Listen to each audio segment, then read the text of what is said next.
Já imaginou fazer uma promessa no calor do momento, movido pela ansiedade, e essa promessa se transformar na maior tragédia da sua vida? A história de hoje é sobre uma vitória que custou caro demais. Vamos falar de Jefté, um homem cuja história está registrada no livro de Juízes, capítulo 11. Ele era filho de Gileade, mas sua mãe não era a esposa oficial. Por causa disso, seus próprios irmãos o expulsaram de casa, dizendo que ele não teria direito à herança. Jefté foi rejeitado, forçado a viver como um marginalizado. É aquele ditado: ninguém te quer por perto, mas todo mundo te procura quando precisa. E foi exatamente isso que aconteceu.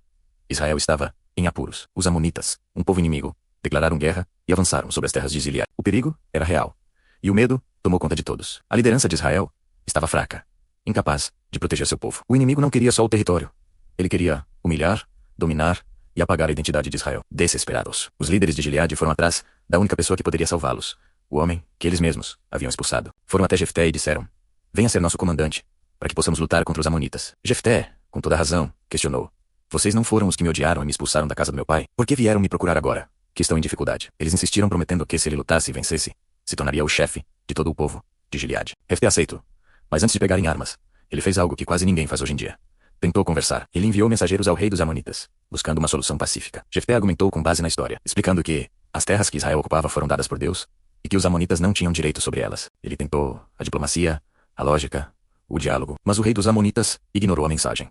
A guerra era inevitável. Foi então que o Espírito do Senhor veio sobre Jefté. Deus o capacitou, deu a ele a força e a estratégia necessárias para liderar Israel na batalha.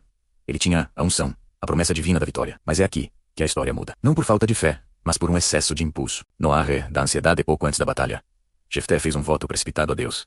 Ele disse: se de fato entregares os amonitas nas minhas mãos, aquele que sair da porta da minha casa para me encontrar, quando eu voltar em paz, esse pertencerá ao Senhor, e eu o oferecerei em sacrifício. Ele tentou negociar com Deus, como se Deus precisasse de uma garantia extra. Nem toda promessa é prova de fé. Às vezes, é só um sinal do nosso medo. A batalha aconteceu, e como Deus havia prometido, Jefté conquistou uma vitória esmagadora. Ele derrotou os amonitas e libertou Israel. Ele voltou para casa como um herói, esperando uma grande comemoração. Mas o que ele recebeu foi a consequência do seu próprio voto. Ao se aproximar de sua casa, a primeira pessoa a sair para recebê-lo, dançando com tamborins, foi sua única filha. A sua alegria, o seu tesouro, naquele instante, a euforia da vitória se transformou em desespero. Jefté rasgou suas roupas e gritou: minha filha, você me arruinou.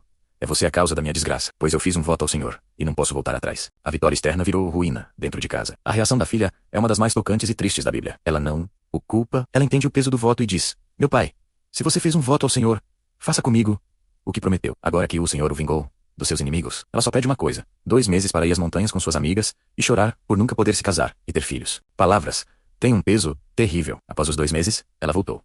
E Jefté cumpriu seu voto. O texto não entra em detalhes gráficos, mas a tradição judaica e cristã debate há séculos o que aconteceu. Alguns acreditam que ela foi dedicada a um serviço perpétuo no tabernáculo, vivendo em celibato, o que para a cultura da época era uma tragédia. Outros interpretam que ele de fato a sacrificou, num ato terrível que refletia as práticas pagãs dos povos vizinhos, mostrando o quão baixo Israel havia caído espiritualmente. Independentemente da interpretação, o resultado foi a destruição de sua linhagem e uma dor imensurável. Mas o que Juízes 11 quer nos ensinar? O capítulo não está aqui para glorificar Jefté. Ele serve como um alerta. A história expõe a profunda decadência espiritual de uma nação que, mesmo vendo o poder de Deus, agia com base no medo, na ignorância e nos costumes pagãos. Isso nos deixa com algumas lições poderosas. Primeiro, não tente barganhar com Deus. Nosso relacionamento com Ele é baseado em fé e obediência, não em trocas comerciais. Ele não precisa das nossas promessas para cumprir as dele. Segundo, cuidado com as palavras ditas no impulso. Decisões tomadas na ansiedade ou na euforia quase sempre cobram um preço alto. Uma palavra dita não volta atrás. Terceiro, uma vitória externa não compensa uma tragédia interna. Ganhar o mundo e perder sua família, seus valores, sua paz, isso não é vitória, é derrota. E por fim, busque sabedoria antes de agir. Ter um momento de fervor espiritual não significa ter maturidade. A verdadeira fé anda de mãos dadas com a prudência, o bom senso e o conhecimento da vontade de Deus, que nunca desejaria um voto tão terrível. A história de Jefté é um espelho sombrio, que nos força a olhar para as nossas próprias decisões impulsivas. E você, já tomou uma decisão no calor do momento que depois cobrou caro? Compartilhe o que você aprendeu com isso nos comentários. Sua experiência pode ajudar outras pessoas. Obrigado por assistir. Se essa mensagem tocou você, deixe seu like, se inscreva no canal e ative o sininho para não perder nossas próximas reflexões. Até a próxima.